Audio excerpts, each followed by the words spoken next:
Doctor सारा भाई की गर्मजोशी ने पहली ही मुलाकात में मेरा दिल मोह लिया। अगले ही दिन मुझे खबर मिल गई कि मैं चुन लिया गया। मुझे इनकोस्पार में रॉकेट इंजीनियर की हैसियत से शामिल कर लिया गया था। सन 1962 के देरीना हिस्से में कहीं इनकोस्पार ने थुम्बा में इक्वेटोरियल रॉकेट लॉन्चिंग स्टेशन बनाने का फैसला किया।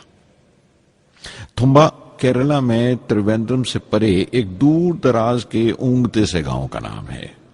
हिंदुस्तान में यह मॉडर्न रॉकेट बेस्ड रिसर्च की एक दबी सी इब्तदा थी, हल्की सी शुरुआत।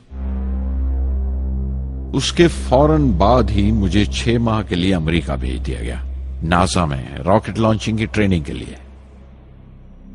जाने से पहले मैं थोड़ा सा वक्त निकालकर रामेश्वरम गया।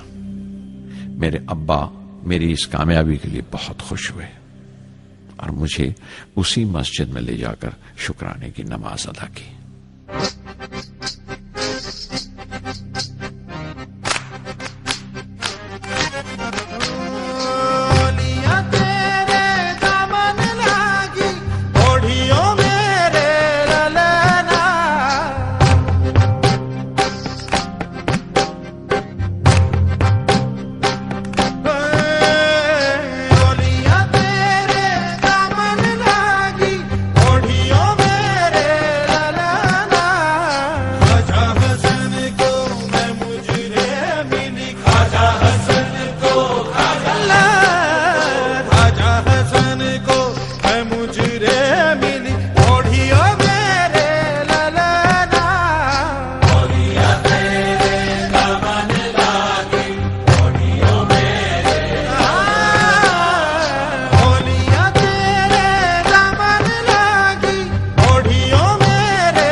NASA Langley research centre Virginia में मैंने अपने काम की शुरुआत की। बाद में Goddard space flight centre Maryland चला गया। मैं अपना इंप्रेशंस अमेरिकन्स के बारे में बेंजामिन फ्रैंकलिन के इस जुमले से बयान कर सकता हूं, जिन बातों से तकलीफ होती है उनसे तालीम भी मिलती है। हिंदुस्तानी तंजीमों में, यहां की ऑर्गेनाइजेशंस में एक बड़ी मुश्किल है। जो ऊपर हैं वो बड़े मगरूर हैं, अपने से छोटों की, जूनियर्स और सबऑर्डिनेट्स की राय लेना अपनी हतक समझते हैं। कोई शख्स भी अपनी खूबी दिखा नहीं सकता अगर आप उसे मलामत ही करते रहें। उसूल और पाबंदी, पाबंदी और सख्ती, सख्ती और जुल्म के बीच की लाइन बड़ी महीन है, बारीक है, उसकी पहचान बहुत जरूरी है। मैं जैसे ही नासा से लौटा, फौरन बाद हिंदुस्तान का पहला रॉकेट लॉन्च वाक़या हुआ, 21 नवंबर सन 1963। वो साउंडिंग रॉकेट था, नाम नाइकी अपैची। नाइकी अपैची की कामयाबी के बाद प्रोफेसर साराभाई ने अपनी आरजू, अपने एक ख्वाब का इजहार किया, एक Indian satellite launch vehicle ISLV का सपना। हिंदुस्तानी रॉकेट का ख्वाब 20वीं सदी में एक तरह से 18वीं सदी का ख्वाब भी कहला सकता है, जो टीपू सुल्तान ने देखा था। टीपू सुल्तान की फौज में 27 ब्रिगेड थे जो खुशून कहलाते थे, और हर एक ब्रिगेड में एक दस्ता था रॉकेटमैन का जो साथ रहा करता था और जुर्क्स कहलाता था। जब टीपू सुल्तान मारा गया तो अंग्रेजों ने 700 रॉकेट्स और 900 रॉकेट के सब सिस्टम्स बरामद किए 1799 में तिरुकन्नाहल्ली की जंग के बाद। वो रॉकेट्स विलियम कॉन्गरीव ने इंग्लैंड भिजवा दिए जांच पड़ताल के लिए, उसकी तकनीक समझने के लिए, जिसे आज की साइंसी जबान में हम रिवर्स इंजीनियरिंग कहते हैं। टीपू सुल्तान की मौत के साथ उस ख्वाब की भी मौत हो गई, कम से कम 150 साल के लिए। पंडित जवाहरलाल नेहरू की बदौलत वो रॉकेटरी का ख्वाब एक बार फिर हिंदुस्तान में जिंदा हुआ। प्रोफेसर साराभाई ने उस ख्वाब को हकीकत बनाने की जिम्मेदारी अपने सर ले ली। बहुत से तंग नजर लोगों को एतराज था